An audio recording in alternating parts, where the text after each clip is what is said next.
Hi, my name is Brian, and I'm the Hip-Hop Professor. And today, we're starting a new year. A lot of videos, a lot of content creators are coming out and talking about their goals for the new year. And for me, this is not that video. That may be coming soon, but what I will say though is, as I watch others and their goal videos, most of them, and honestly mine probably will be this way too, they tend to focus on the pickups. What are they targeting? What are they looking to get into, to move into? What direction are they taking their collection? And that's great. But I will notice that most of these videos are focusing on what those pickups are. They are not typically focusing on the size of their collection. Last year there was a trend in the hobby at large, both within collections, but also just within the hobby, that focused on consolidation. And we saw it with companies. Look, a bunch of companies had merged together to consolidate. CGC and JSA joined forces, right? PSA and the eBay Vault, for example, they kind of merged together. Look, SGC and collectors, same thing.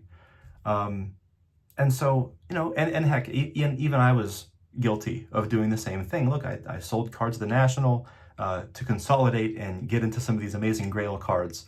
And yeah, I did that. I achieved some things. I had a blast doing it. I have no regrets. And I will say, it's fun. It's fun to get new cards, and it's fun to grow your bigger bonsai tree and to grow it out. And honestly, we're pretty good at it, I would say. But I would also argue that I think most of us are not as good at pruning back that bonsai tree, at selectively trimming away and shaping that bonsai tree to keep it in check, to keep it in line, to keep, well, for me, to keep my collection from being this ever-expanding, hoarding situation. So the point is, well, there was a situation that came up today, and I guess it made me ask the question: should you ever sell your PC cards? It's a question. And well, just imagine, there are some cards that you think are, oh, well, this is a great card. This is part of my collection. This is part of my run. This is my guy. I would never want to sell this, and well, okay. But are you really telling me there's no amount of money that you wouldn't part with that card for? And it's probably not even as big of a money if it were actually in front of you. It's probably not quite as big of an amount of money as you would realize. Nothing's stopping you from going out and reacquiring that card again. What if someone's offering you 2 times, 3 times what you paid for that card? Look, I spent a long time, tracking down the exact copy of which 93 finest refractor of Maddox I wanted, and I got it. And I wouldn't be looking to sell that thing anytime soon, okay? It's a crowning jewel of my collection. At the same time, though, if someone's going to offer me 2 to 3 times what I paid for it, knowing that there are more out there, look at the pop reports, I would have to think long and hard about that. I mean, really, that money's, again, this is sort of like reverse opportunity cost, right?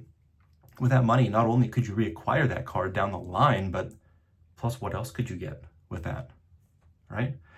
I've heard it said that, every day that you hold on to a card in your collection, effectively, you're choosing to keep buying that card at whatever the current market value for that card is. Because, if you would no longer be willing to spend that money to reacquire that card again, why are you holding on to it? Are there cards in your PC that maybe have either increased in value, either temporarily or permanently, that you feel that way about? And so, where this came in for me very recently, well, I have a couple PCs. I have the Greg Maddox player collector, obviously, but I also collect autographed Diamond Kings cards. And I even put out a couple of videos showcasing what I've got. I made 2 parts, one from the 80s, one from the 90s.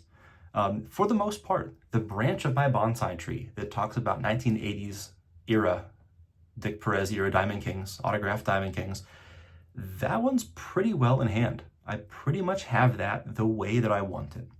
It's shaped, it's pruned, it's trimmed, it looks gorgeous. There's not a lot I would do to change it. But then about 2 weeks ago, we get the news about Rickey Henderson.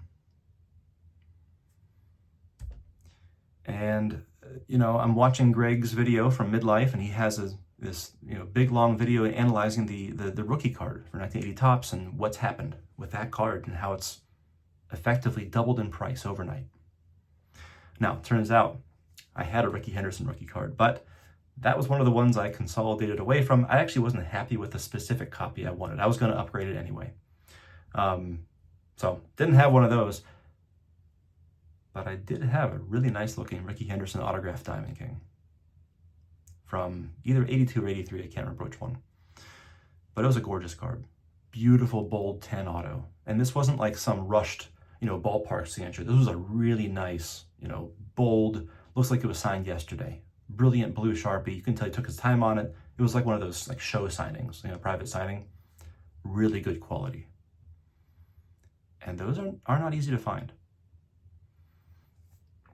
But at the same time, I realized, well, do I think that the Rickey Henderson rookie market, even though it has spiked, is it going to come back down again?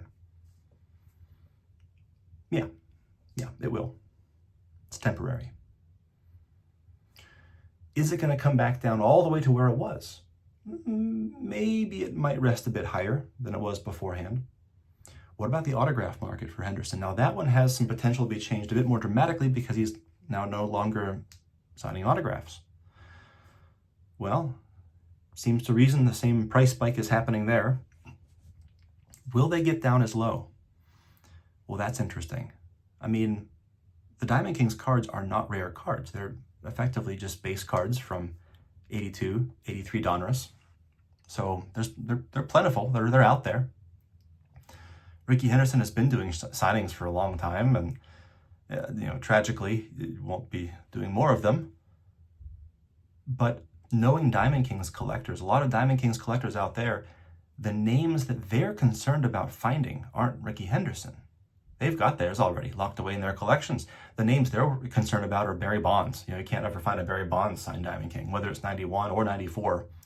And boy, would I love one of those. But again, most on, aftermarket autographs, non-pack pulled ones that signed in person or TTM, not that he does that, but if you were to theoretically have a card just randomly signed by him, if it were authenticated, in a PSA slab or, JSA sticker or something on there, a Barry Bonds autograph card, depending on what card it is, could be between $100 and $200, something like that. I can see that happening.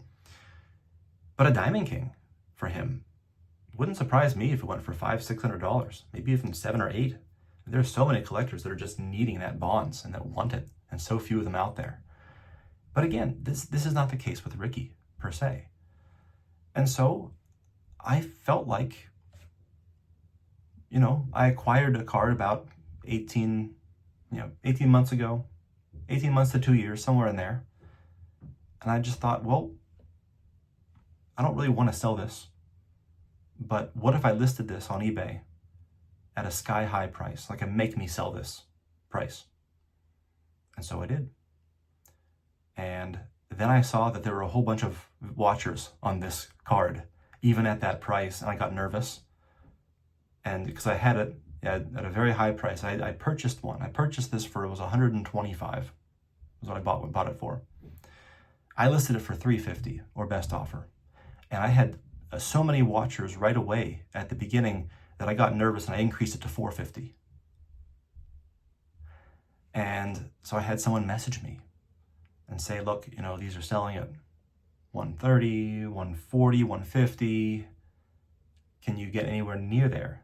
And I responded back and said something to the effect of, yes, I'm aware that this is really high.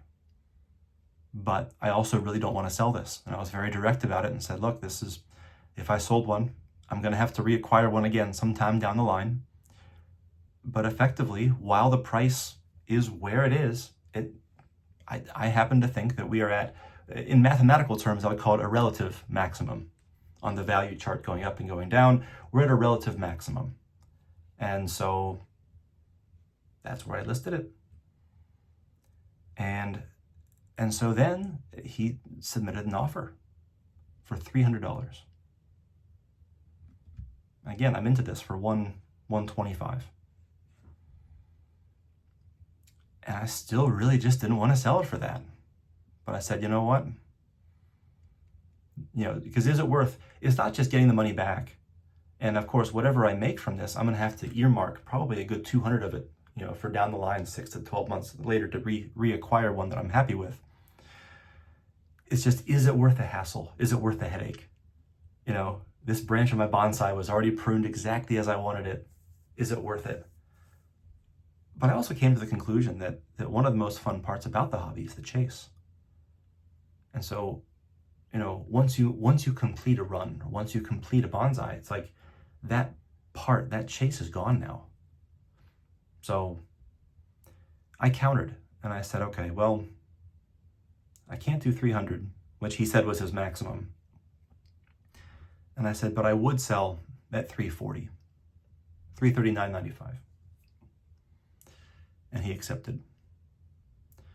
And so just today, I packaged up my Ricky Henderson autographed Diamond King, walked down, I was about to drop it in the mailbox, and I kind of had that moment. Have you ever seen the movie Office Space? Where Peter Gibbons, the main character, has this scheme to sort of rip off his employer for a lot of money. It goes wrong, and he ends up accidentally stealing way too much money way too quickly. And he walks to his boss's door before work and slips this envelope with all the money that was stolen under his door and walks away.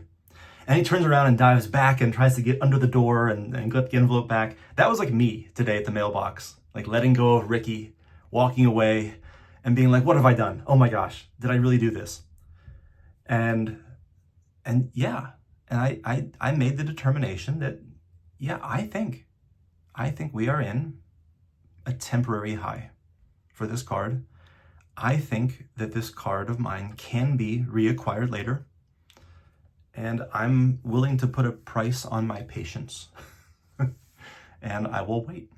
And I will wait for the price to come down. I'll wait for another really nice one to come up.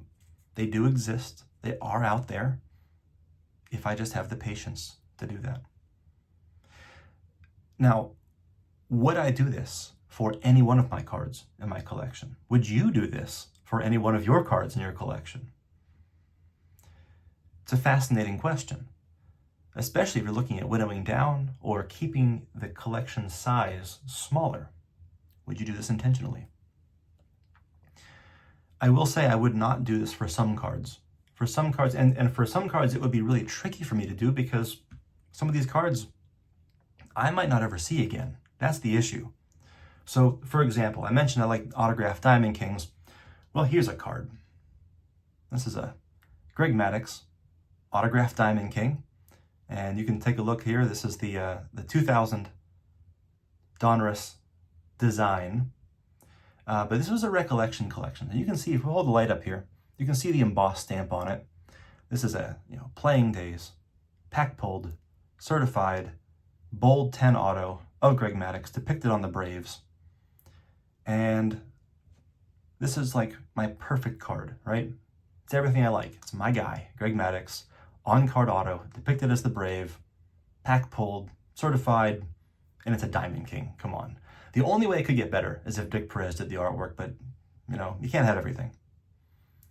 The problem is, even if someone offered me double or triple what I paid for this card, I would never get this back again. And I know I would never get it back again because unlike the Ricky Henderson where they made a whole bunch of them, this one, well, it's a bit more exclusive. I should have saved this one actually for Groundhog Day, right? 2-2. So again, I think that it depends. But I think there are situations where, again, we may not be as attached to our cards as we think. We think we're going to take all these cards like to our grave, or we're going to get to some retirement age at some point and then move our collections along. And yeah, that's maybe not a bad idea. But really think about it. Are there cards, if you are looking to downsize or keep the size of your collection in check, are there cards that either don't bring you the joy anymore that they used to? If there's a new branch on your bonsai tree you want to explore, could you maybe refocus and sort of phase some of the hobby resources you have into a different direction? What cards and what prices? I mean, truly, do you have sell prices for some of your cards that you're not even looking to sell? Or is that just completely off the table? Think about it. Anyway, these are some things I was thinking about and wanted to share my thoughts. So thanks for watching.